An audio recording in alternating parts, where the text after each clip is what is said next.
Welcome to the HVAC Financial Freedom Podcast, a show to help you create more revenue, profit, and freedom in your life. Now your host, John Victoria.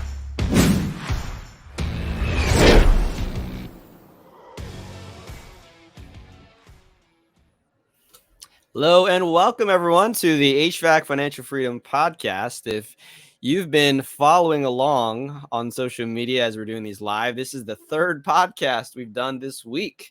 A lot of incredible guests, and I'm really excited, especially for today's. And so our guest today, he is a CPA who specializes in helping HVAC companies grow themselves and in cradle to grave financial services. We're talking money with the money man. So we're going to welcome him on. Welcome to the stage, Brett. What's up, John? How are you doing today? I'm good, man. It's a wonderful Friday. How's it going for you? All Fridays are wonderful. Love Mondays too, but Fridays are that much more special.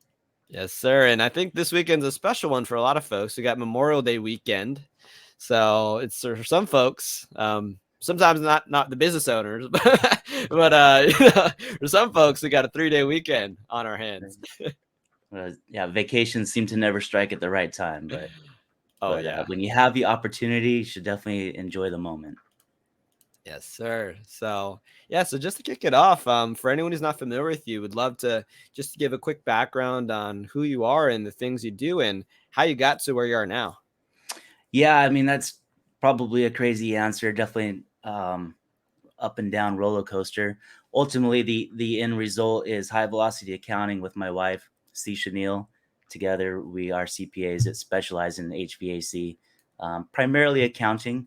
But the road there is kind of what's behind me, the airplane. I started out as an aircraft mechanic out of high school. It's where blue collar kind of meets white collar. Later ended up in an accounting class and found that it was the language of business. And it kind of just connected. And unfortunately, it also consumed me for about 15 years. So working on getting the CPA license and studying GAAP, GAAP accounting. Oh, GAAP. Right. Yeah, exactly. It was all good stuff. So happy to put it in my pocket. And then along the road, CPA firms are like gas stations. There's one on every corner. So how do you stand out? It's important to niche. And really just hit it off with a special person. We had a great connection. And I found my niche, and it was in HVAC. I've got to watch the industry mature a little bit since we've entered it, and it's been great to see. That's awesome, and I have a fun question for you later. We don't have to answer this now, but I mentioned GAAP. We actually have someone talking on Profit First next week. So are you familiar with Profit First? And so we'll get into that later. But that just came up, but so I guess just to kick things off, you mentioned that really, finance accounting, it's the language of business.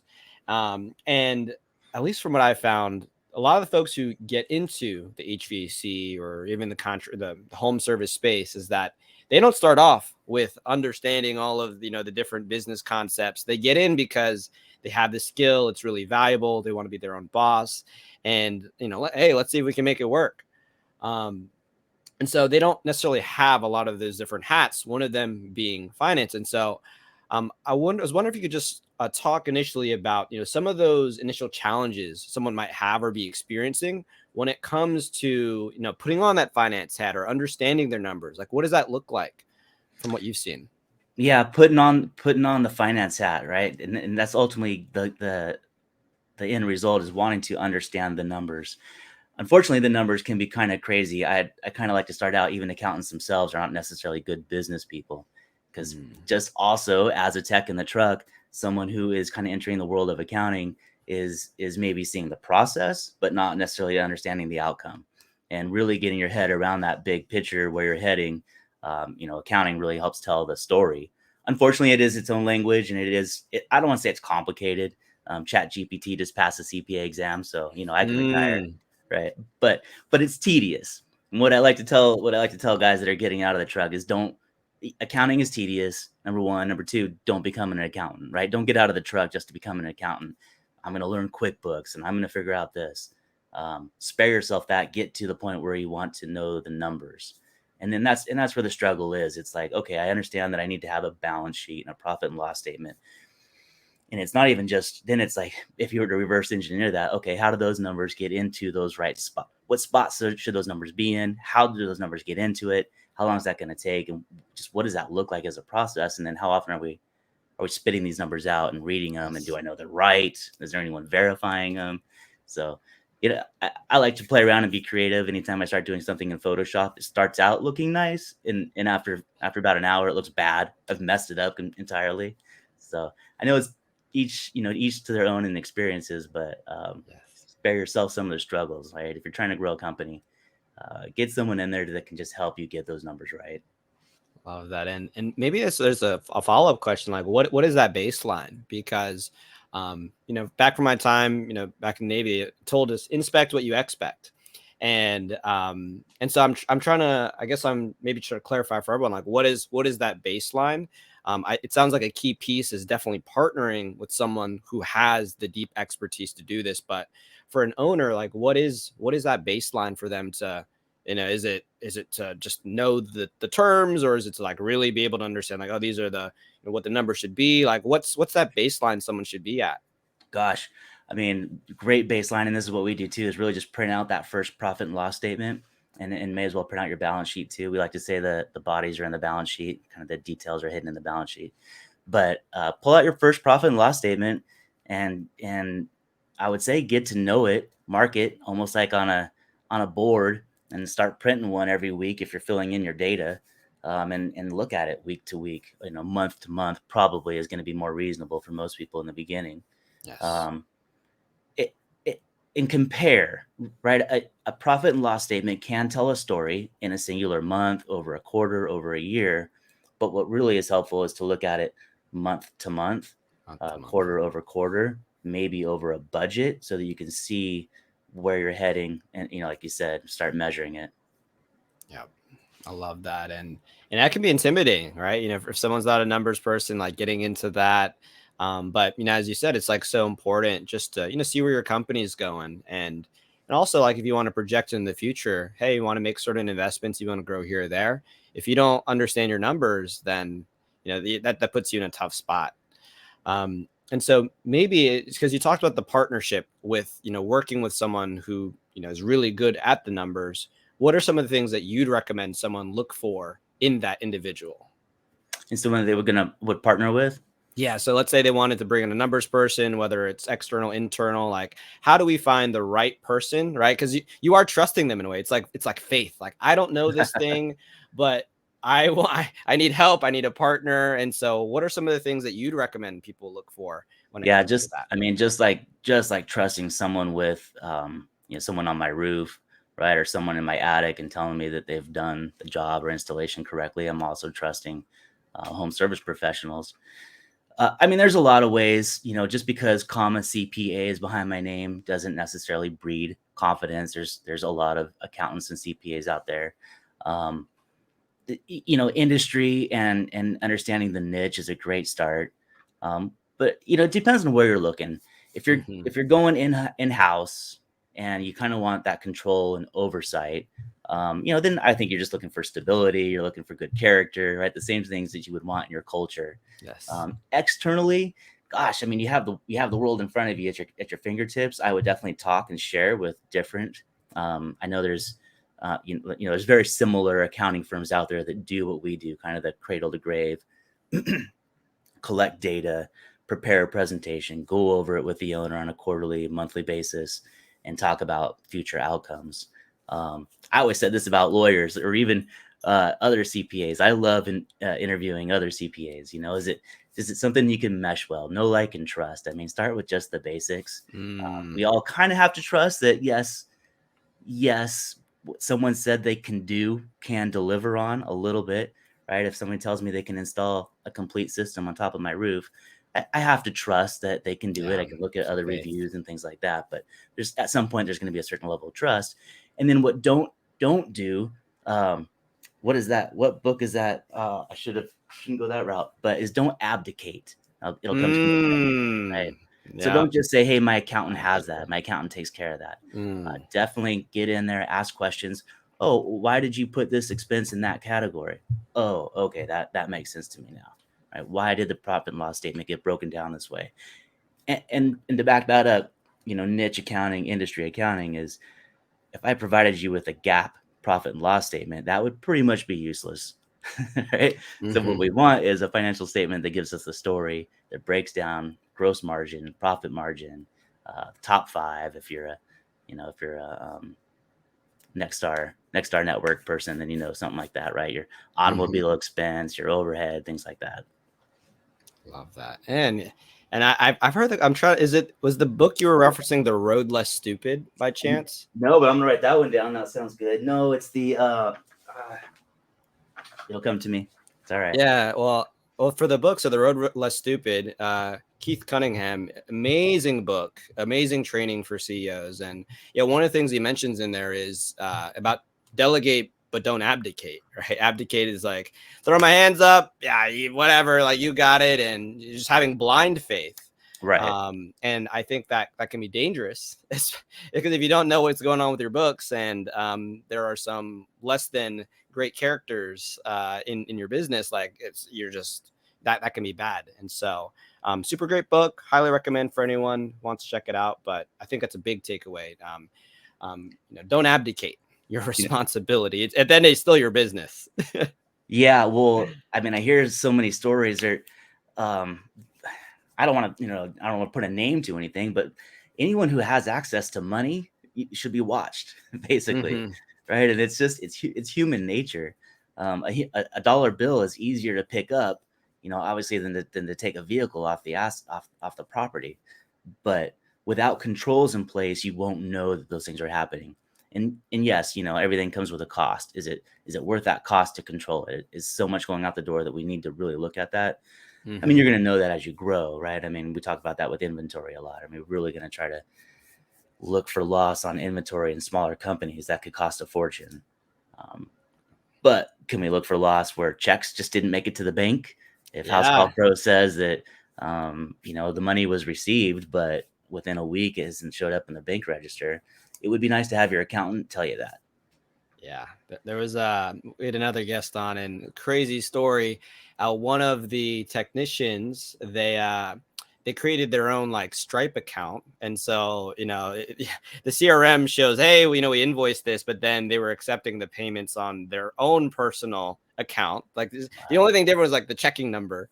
Right. Everything looked the same, and they were routing the money to them. And it's like those small things, right? It's those small things that. If you're like, I abdicate, I'm not going to look at anything. You got the numbers. Like I'll just focus on what I'm doing. You'll miss things like that, which is absolutely crazy. I believe the company's Billy Go. The gentleman is he Billy Stevens? But I haven't met him myself, but I've heard him on a couple of podcasts, and he says, we know our numbers by the minute. Yes. And I think that tells a huge story right there. Is that a big involvement? Like, is that a full-time position? Yes. But, is there a place for it? Absolutely. Yeah. 100%. Yeah. And I know they got a nicely sized enterprise as well. And they're doing quite well. Well, right. Does that tell, I mean, that's something, right? Success leaves clue. Right? Yeah. Awesome. And I guess before we hop into the 4 M's, just for everyone who might not be familiar with the term, like, what do you mean by cradle to grave financial services? Like, what does that really mean? Well, it comes from my father. My grandfather used to own a mortuary and wanted me to be a mortician, and that just wasn't going to work for me but retrospect, as a CPA, it would have been a fun little business to be a part of and own. What we don't do is just bookkeeping. In order to give an individual the best tax position, I think it's important to fully understand. I don't need to know. So cradle is us doing the maintenance, all the bookkeeping, giving the full process, to grave, to, hey, in our journey together, you're going to have children. You're probably going to set aside money. Maybe you might buy residential real estate. You might be partners in other S corporations or LLCs. How will that affect your ultimate outcome? So cradle to grave is, and if I got bad numbers, I'm going to spit out bad results. So overseeing the process, making sure that we're getting good information in, that we have good financial results around the business, and that we're also able to consider, your W-2, your wife's W-2. You know, we may have done a tax plan around your S corporation, but your wife's a doctor bringing in $500,000. Like, I kind of blew that tax plan. So Yeah. it's important, I think, to be able to see. And I know EBITDA is, you're right, if we're trying to grow our company and we want to understand cash flow. But I also like to talk about EAT, earnings after tax, right? That's what you're left to eat with. So Gotta eat. Yeah. right, you gotta eat. You gotta, Gotta eat. right. It doesn't all have to be pain and suffering while you're trying to get there. You can enjoy Yes. it a little bit. Yeah, and I think with there's two sides of people like that I've seen, and there's the penny pinchers and the people that are just very extravagant. It's like you need to be somewhere in the middle, right? You can enjoy your life along the way of building this enterprise over the next few decades. Like don't kill yourself, but also don't blow or use all your powder. It should be what your budget is. It should be what your budget is. And projected. I like to talk about forecasts and projections. Forecasts are what like the weather people do, right? The only job that somebody can be wrong 90% of the time and still be employed. So, right. So forecasts are just simply that, you know what, we're going to do 2 million next year. We're going to do definitely in the next quarter. I think we can do, another 1 million. Those are forecasts. And yeah, they're built on a little round models and kind of what we know and what we've seen, but it's not a projection. And a projection is historical data with capacity, with what we actually have and what we think we can do with that, right? Based on the big four: booking rate, conversion rate, average ticket, and cost per acquisition. And then of course efficiency. I mean, you really need to know your efficiency if you're going to build out that budget. But when I say that, budget in the fun. You're going to have an end of year party with the crew. Maybe you're going to go rent a little real estate and take everyone out so they can go hang out on the lake. Let's start accruing for that. Let's acknowledge that we're going to pay for that. And I guess just to distinguish between the forecast and the projection. So you said projection is when it's based off historical data. And this is more of like the realistic goal. And the forecast, is that just more of like, hey, this is the more rosy picture, like, oh, this is possibly where we could go, but it's not based off. I mean, it could also be, it can be bad and good. Obviously, most people are gonna, are gonna be good. But a forecast is just in most, it's not a projection. It's just, I just want to be careful and just kind of using the words specifically, because a projection is a budget. We're projecting that this is going to happen based on things that we know.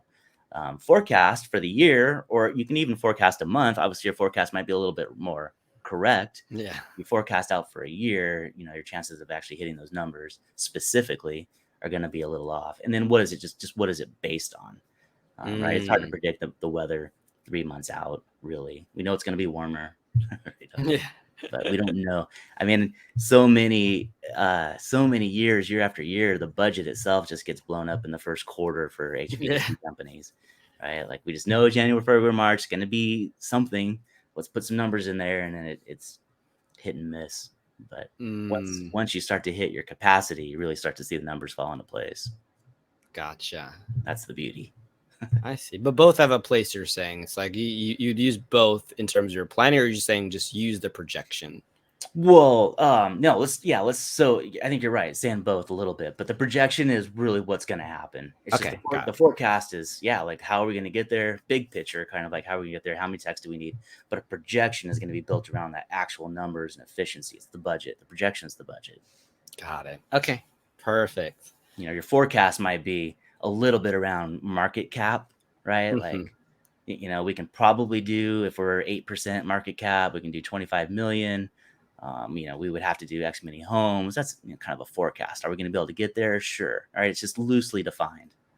Got it. It's like the big picture. And if anyone's familiar with traction, the visionary is probably more about the forecast. Like, oh yeah, we're going to, this big, hairy, audacious goal, we're going to do this. And then the integrator, more like the ops person, is like, nah, this is what we got. This is what we will be able to do based off everything that we've seen. So yeah, maybe that could be a good distinct. And I guess I kind of like to bring it up a little bit, just in the sense that, I know that a budget, like people are like, oh, budgeting, like it's a painful thing. And because if it's not even really aligned around anything, for sure. Right. Like last March we did 480,000. So this March we should do 520, and everything was a percent of that 480. So do we make everything a percent of that 520? or do we, well, rent's gone up, like, oh my gosh, what a tedious task, and what is it really built around? So I get why, people are like, why do I spend all this time doing budgets? But what you're doing is projecting, right? If I can project that, well, I know that I got 5 service techs on staff, and I know how efficient they are, and I know what they can perform. Well, then we can start to back into some real numbers. Got it. That's the 4M framework. That's where we're heading. Love that. Hey, well, let's hop into it then. So we got the 4 M's. And I guess the 5th M is that it's currently a mystery what these things are. So yeah, break it down. Like, how'd you come with the 4 M's, and like what are they all about? Yeah, whiteboard. I have to live with a whiteboard. I got a notebook around me at all times. I love to dream up stuff and just make stuff. I used to see myself as really understood GAAP accounting and all the terms, and then we would do all these fancy journal entries, and we would give the results back to the business owner working at a larger accounting firm. And the poor individuals, they didn't even know how to post the journal entries, didn't understand what those results were giving them. Often we would affect their accounts payable or accounts receivable just to zero out balances because we wanted to get to a cash basis tax return. It was a huge disservice in the past to what was done for clients. Yes, they saved money. Yes, they got a tax return done, but in no way were they building their business around working with their CPA. And so I said, well, hey, if we're going to do more bookkeeping, more of this cradle to grave, what's the point of it? And, pillars, businesses are built on pillars. Or a framework. Really, it kind of comes down to like a framework. And really, so the first one is maintenance. I say accounting is tedious. It's just not fun. It's repetitive. Unfortunately, technology is helping, but at the same time, that process still has to take place. Yes. The credit card has to come out. The check has to come out. A purchase order in some cases, right? A sales order, invoice, a matching process. So maintenance is number one, and we take that and we perform all of that maintenance for you, whether, people use like HubDoc or we use Dext, DEXT, to scan and record receipts, get invoices, record it all into your platform, preferably right now, QuickBooks Online. If you're growing, might be something like Intact. I don't know. There's other ones out there. Stick with what data in there. Stick with what works and what's known, but get the data in there. Build the chart of accounts, recognize that is also moving. You might have some new expenses. You might take on different categories. So the chart of accounts itself is not just fixed. You might play around with financing fees being a reduction of income or a cost of goods sold. It kind of depends on what side you're on. Right, stuff like that. So it's just getting it done. Maintenance. Don't want to beat it up, but you get the idea, because it's probably where it's the bottom of the triangle. It's obviously where the most of the heavy lifting takes place. Yes. It's the behind the scenes stuff that you don't want to see. That's why I say don't get out of a truck to become an accountant, is because of the maintenance side. No fun in it. But then once you have that, you have metrics, the second M.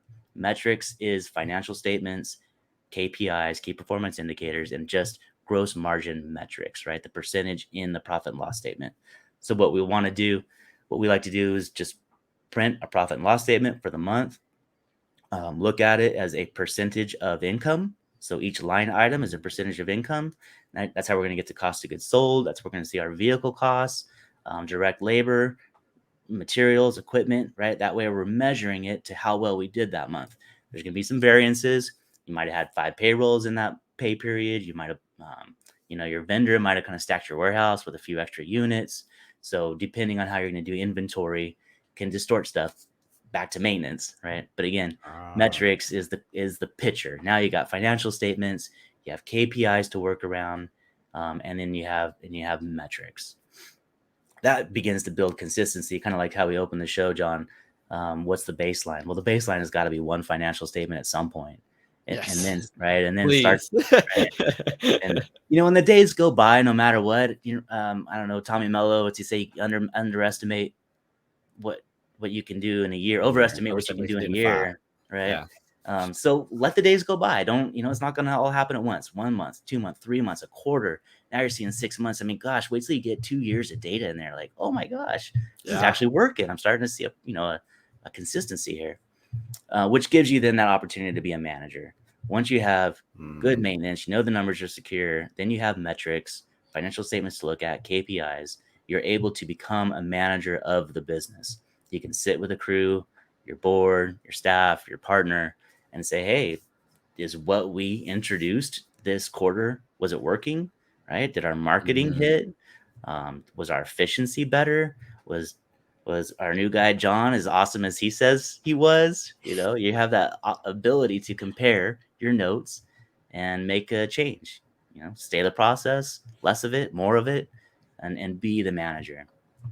Once you have that, then it's all about money, and that's the last M. Cash flow. I talked about not sales tax, tax returns, income tax returns. Yes. Right? It's different between being, I won't bore you, between being an S corp and an LLC and a partnership. They all have different taxations tied to them. So once you're on the top of the triangle and you can really see the big picture, you've made your decisions about the company. Then you still have opportunities to say, hey, do we want to continue being an S corporation? Has the tax law changed that we should consider now being a C corporation, which is irreversible for 5 years? Right? Big picture stuff. Do we want to consider doing acquisitions? If whatever that road is heading you down, you're going to have a much better platform to springboard off of. And that's basically the 4 M's. Each one, maintenance is daily, metrics, monthly, quarterly, weekly, management, probably monthly with us if you're working with us, and then quarterly and annual on the money side, looking at long-term cash flow. Hey, well, you're holding on to bonds, you're paying a little bit in interest, credit card debt's getting high, you want to buy a truck, you're looking to add a building. How is that going to affect cash flow next year and next quarter, and what do we need to do to be there, be ready for it? And this is sequential, right? It's like I'm imagining that you couldn't do this unless you did sequential. Like you can't just hop to management if you have no metrics or key KPIs, or if you hadn't been doing any maintenance. So is this sequential? So it's maintenance, metrics, management, then money. Yeah, I mean, if you're working with us, we would build out a plan, talk, a lot of talking. I always say, how do I not be a big thorn in your side in the beginning? Because I have a lot of questions. What's this expense? What's that? Why did this take place? How does your operations look like? Why did you collect money that way? Just to understand and see what's going on. So yeah, but at the same time, we're all entrepreneurs. I'm assuming if you're listening to this podcast, you're probably a business owner. You're probably an entrepreneurial mindset. So of course you're going to already be in that management mindset mode, dreaming one way or another, but take notes and prepare to go around that. I love that. The 4 M's. And in terms of a rollout, like how long, let's say someone, they have some things going, but it's not optimized. Like how long would it take to roll out the 4 M's for someone who it's like, hey, we've been doing stuff, but we want a clean slate. We want to, get things better. We want to have clarity on our numbers. We want the 4 M's right. Like how long does it take for a rollout? Is this something that's like, hey, this is a plan we're going to build out over a year and we're going to execute and then get it ironed out? Or, oh, this is something we do over a quarter? Like how should people be thinking about getting something like this done? Well, I laugh because so HVAC guys stopped talking to me in like May, right? Yeah. and then I can't get on the phone with them back until like October. So that tends to lengthen that period. And then unfortunately, just as CPA's tax season, January, February, March is brutal, but also tends to be an onboarding season for us. I do tell people basically 90 days to get an idea, 30 days to be able to see the whole system. Right. Like observe, make sure every bill came through, maybe make a little analysis about the year based on 1 month, what I've seen, hopefully have some historical records, things like that, just extended. If there's a transition between another CPA over to us, or bookkeeping over to us, or if we're going to work, with somebody internally, are they going to be there? Are they there every day, right? Sometimes the internal bookkeepers just shows up on Fridays and kind of post things. And I'm like, okay, well, if we're working with them, that will delay things, right? If I can't get information every day. So, but I really do aim for 90 days for a clear presentation of where you are at and a forecast of where you could be. And then if we want to move into a projection based on numbers you're going to tell me, that's the next step. Then we build out that projection and create a budget put it back in QuickBooks so we can test on a monthly basis. That's awesome. I mean, it's fun. It's fun because once the numbers are in there, you know why, right? Like, oh, its stock was up this month. Oh yeah, well, we bought a truck and we stocked it. Like, it's just so the story is there, especially when you got to see it. You were part of the process, making things happen. We hired Tim, and we had 5 payrolls. That's why payrolls through the roof. Do we want to do accrual journal entries? And I guess building off of that, so we got the 4Ms, and in our conversation prior to this podcast, you shared with me, we don't have to talk about their name, but a company that basically like 10x, right? They grew tremendously, and so a lot of companies may be doing some form of this. So I'm just curious, like what distinguishes those that kind of grow linearly and then some that grow like exponentially? Are there any like best practices, key decisions, or ratios that you saw them maintaining that could be like helpful for our listeners? Like, oh, I should be doing this, or I should be expecting this when this happens. Like, what are some of those trends that you've noticed for the companies that really do break through in a big way? So everyone's gonna love this. It's mindset. I mean, at the end of the day, it really is mindset. We've worked with venture capitalist type individuals, right? Hey, I have a lot of money. I'm buying this company. It's going to be amazing. It's going to be amazing. and in a month, right? And in a month and in 3 months, it's not amazing. And it's because you can't just throw money at it. So I would say, like, with the company that 10x'd, I mean, the gentleman was in it to win it, right? He didn't go home. Like, he lived it, and he was a huge supporter of his people. He was offended if I couldn't remember a name. I'm out here in California, and he's in the Midwest, and he was growing his staff, and I was like, oh, who's, and he'd get offended, like, dude, that's my buddy. Like, yes. So I made it a point to go out and remember everyone's names. Culture really is what I see time and time again, number one. The companies that don't do as well, there's internal conflict, there's ego, or there's fear. And I totally get it all. Like, it is hard I'm non-confrontational. I don't enjoy it. I definitely don't want to be that person. I love the idea of being the cheerleader. Being a leader in itself is hard. Accepting blame, right? Taking blame, acknowledging that things need to get done one way or another. Those things are they're tough. Having the support, like, hey, we said we were going to sell 25 units. You said you were going to sell 5. If we did that, then we would be able to, make these accomplishments and hit these goals. The financial statements are showing that we're not there yet, right? We're pacing ourselves on day 1 and we're not there yet. Day 3, week 3, we're not there yet. So we need to fix something. So in that sense, I think that's where I get back to knowing your numbers by the minute is the crucial reality. How many phone calls did we get today? What's our closing rate? What's our booking rate? And, it's hard to say on day 1, how well are we moving along, but you still got to do it. It might hurt, but by day 3, you might be catching up again. And by week 2, you can see how well you're pacing and any changes you need to make. I see that as a key right there, right? For accountability. It's not like based off a gut feel. It's like, hey, we have numbers that we're tracking. These are the goals that we stated, and look, here's our performance. We're above it or below. It's no longer like an emotion thing. It's like these are our numbers, right? This because we've set up the 4Ms, we got the maintenance down, we have our metrics. It can become a different conversation. And it's like, I feel like you should be doing this or that and this and that, but it's like, hey, this is where we're at, and we need to make some changes. We're not tracking for our goals, which we said were important to us. Right. Right. For a team, I mean, we can all be in these podcasts and read all these books all day long, and it's so hard to share that information. Like, I see it and I feel it, but how, like, you just don't see it today. Like, but I would say, like, business owners are calm. My goodness. Most of them are very calm. Yeah, they are. They need to be, right? I was speaking to someone today. They said, something about the head is the head that wears the crown.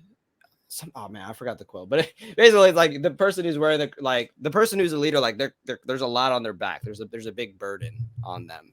And yeah, having that mental fortitude just to be calm. And I know I've been a part of like EO and, these different groups, and they're really big into wellness, the wellness retreats and just staying calm in this storm that's out there.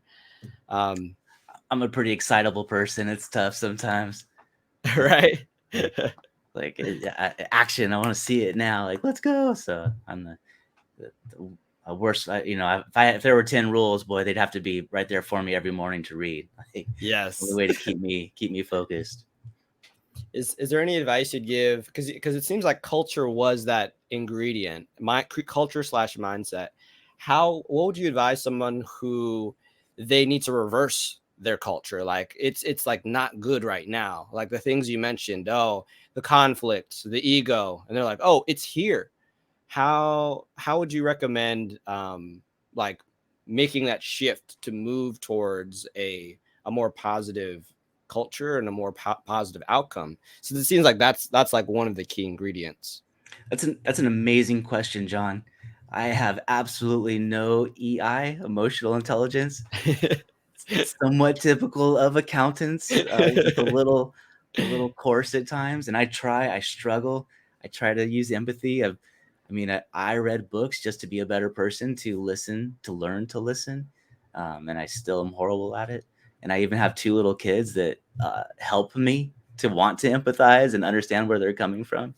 So I can only imagine, I think the biggest thing is you take a look in the mirror and go, I'm the one doing this. Right or wrong, it's me. So, just accept that. Like, it's nice to enjoy, everything's going great, but why? Really why? And can that last? And everything sucks today. Well, you got to make a change one way or another. I was talking with this other gentleman, a roofing contractor, and he was like, why would you do anything like difficult? Why would you put up with difficult scenarios, right? If you don't have to. There's plenty of there's enough people, but there's not enough time. And I don't never want to like step on people, but it's like if you're just butting heads and it's not working, and hey, we have gut instincts, listen to them, whether right or wrong. You got to make a decision and move on it, and don't just belabor it day in and day out. I do that to myself, and I think, man, why are we doing this? It's so much nicer once you got it done. Yes, love that, and love the transparency as well. And so I guess maybe another question. I mentioned profit first earlier. Profit first it seems really popular in the business world. It's, for anyone who's not familiar, it's a system. It's based off a book. Mike Michalowicz. I never pronounce his last name. Right. Michalowicz. That's what it is. Yes, it's. We've implemented it in our company, but then we've shifted from that. And in the book, they talk about how the way they do profit first might not always be similar to what your accountant might want. And so I'm just curious your perspective. From your side of the fence, like if you're familiar with it, like any thoughts around profit first and how that all works. Yeah, there's nothing wrong with the envelope system. Well, I'm gonna compare it with Dave Ramsey. I think Dave Ramsey is also a great individual, but at the same time, debt's gonna get people right now. Dave Ramsey is very right with the whole debt. But over the last 10 years, he wasn't. People were probably missing out on opportunities to use debt to finance their dreams and could have made some money off of that. That landscape's changing a little bit, but what Dave Ramsey is good at doing is helping people who just don't have a clue and understanding. I didn't have a clue. It wasn't, I'd actually bought my first little pickup, an S10. And then I took my second accounting class and we learned amortization schedules and how much interest costs. Literally like lost my shirt. It was like, oh, what have I done? I had no idea. I had a loan to pay. It was only a $12,000 pickup. I had a loan to pay on that pickup. And I realized it was going to cost me like $1,500 extra or something like that. And I was like, oh my gosh, heartbroken. So you you do that on a house, on a $500,000 house, and 40 years or 30 years, and you see what interest is going to cost you. It changes things, right? So there is some having financial acumen, knowledge, definitely helps. But I kind of lost track. What was the question? Like, how do we Oh, the profit first profit first. Yeah. Containing is my thought, right? Because if we don't fully understand, then it helps contain. So profit first is great for that. The envelope system, it's kind of what they've kind of done for you is say, hey, in general, these types of businesses have this kind of gross margins, which means their cost of goods sold are this much. So why not every time? And it's we all accountants do this to every business owner, which is tax. It's like, hey, don't just take that revenue dollar and think it's all yours. You got to at least have set aside some money for tax. So I think profit first is great for that. I get back to the M. It's a little tedious. I mean, I don't like one bank account, let alone more than one, and transferring the money when really a profit and loss statement with the correct margins is telling us that. Yes. Right. That's exactly what a well-rounded profit and loss statement is doing. So, and then if we fall outside of those parameters, it's going to catch it faster than my bank account's getting empty. Do I need to allocate more, or do I need to go talk to my vendor and get better rates? So right. So one is good at protecting us, but the other one's but profit and loss statement, it's not GAAP accounting, it's industry specific financial accounting, is going to give us insight, right? Not just protect us, but it's also going to lead us to making a decision one way or another. Love that. That's awesome.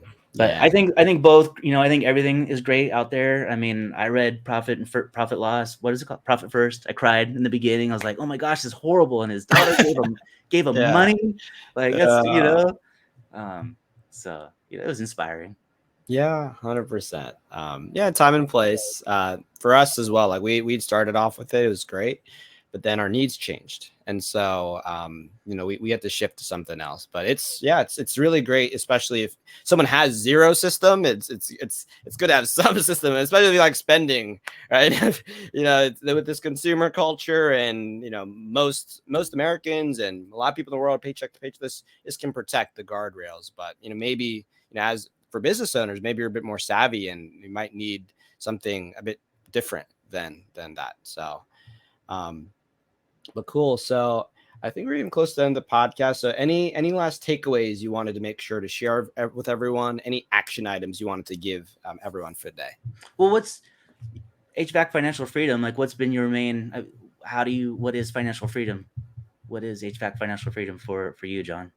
Yeah, hey, flip the script. Yeah, so for me, it's really freedom to do what you want with your time. I think that's really the crux of it, right? Money is just a vehicle. I think money unlocks energy to do more things, and your business, your HVAC business, is just one vehicle to do that. We've had some guests on the podcast, and they've sold companies. One of them actually took it on their yacht, and we were just like chatting, enjoying life. And nice. For them, part of their freedom was taking their daughters. When they would learn about things in school, they learn about these far off places. They would actually take their daughters there, in the boat, and go different places and see it like with their own eyes. And I think that's a beautiful thing. Freedom, I think, is different for everyone, but for me, I think a lot of the keys to that will be contained within your business, understanding the language of money, and then really using that to get to where you want in life. And only you can decide where you want to go. It's up to your mindset. So, yeah, flip the script on me, huh? So, I mean, the mindset, because that's, for me, like, freedom would be a culture of HVAC financial freedom is having a group of people that you can rely on, a process that is there and in place, that you have the freedom to make choice. Go definitely do stuff with your family. I don't love tedious work, but I love work. I love being around people and talking about work. So, for me to just be on, as much as I want to be on a yacht, for like a couple of weeks, I'd be so bored, So you're like, let me do some stuff. Yeah. But I mean, Elon's financial freedom is different than other people's. So Yeah. but there is a number out there that it doesn't have to be so big that you're on the radar, to be right, and that you can still be pretty much financially like free, like without doing, I mean, with owning good stuff on a, like beach type stuff, right? I don't want to say that number, it's in the millions, but I'm just suggesting if you have this number in the bank, you could live pretty well off of it, and you never really be on anyone's radar. Yeah, and I think it's really, that's the freedom. It's the option to choose what you want to do. I mean, if like I have one of our clients, they sold their business, and he was on the golf course. I was chatting with him. He was like, "John, I'm getting so bored on the golf. I want to go back to work. I want to start another business, but I'm on a non-compete." And so he's like, he's itching to get back to work. It's funny.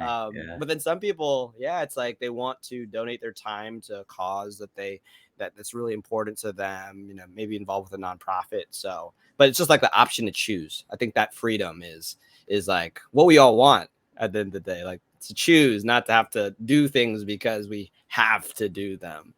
I love the idea of being able to go out and kind of help others. We're definitely going to be sharing a lot more of what just the process, like really the maintenance side of it, just what are the tedious steps that we take, so that other people can implement it if they want. But I was thinking about, like, you like mentioning helping other people, and my daughters right now, they watch Baby Boss. It's just hilarious, and they're telling him he needs to work less, and so he starts helping out, and before you know it, he's running the ship, and he's telling people about overtime, and just hard to pull yourself away. So. Oh, 100%. Yeah, that just like that work attitude just gets moved into the nonprofit world. Right, exactly. That's funny. But cool. So if anyone wants to get in contact with you, like how are they going to reach you? How are they going to find more about you? How would they schedule a call? Yeah, for sure. I mean, you can just email me, Brett, BRETT, at High Velocity Accounting, HIGH, velocityaccounting.com. That's our website, highvelocityaccounting.com. You can reach me on Facebook. Most people see us there. I'll always respond as quick as I can. We usually just set up a meeting if somebody does want to talk to us. We usually talk for about an hour, get an idea of what's going on in the business, and if they want to make changes, we give those options to you. We don't, right? Was it not options? Not a shoot. I give you options, not a ultimatum. So, right. It just depends on where you're at in your company.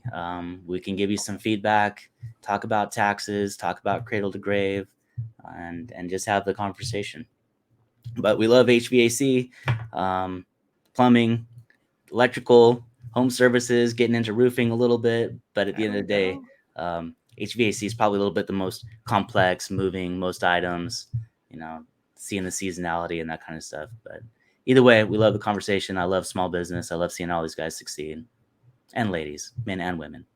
Yes, sir. Love that. Well, Fred, thank you so much for being so generous on the podcast. The 4 M's and best practices you've seen from companies 10xing themselves. I think this is very also helpful. Like, I know a lot of folks have considered profit first, and I think just that conversation really helped folks. And so for anyone who tuned in, thank you so much. Let us know if you have any other questions, and definitely reach out to Brett. He does specialize in the HVAC industry. And so, that's really, that industry knowledge is super key. Just having been your family accountant who, I don't know, they're just generalist and they just been doing your books forever. So definitely reach out, no obligation. And with that, take care, everyone. Happy Memorial Day weekend. Yeah. Have a great Memorial Day weekend. Take care. All right. Bye-bye.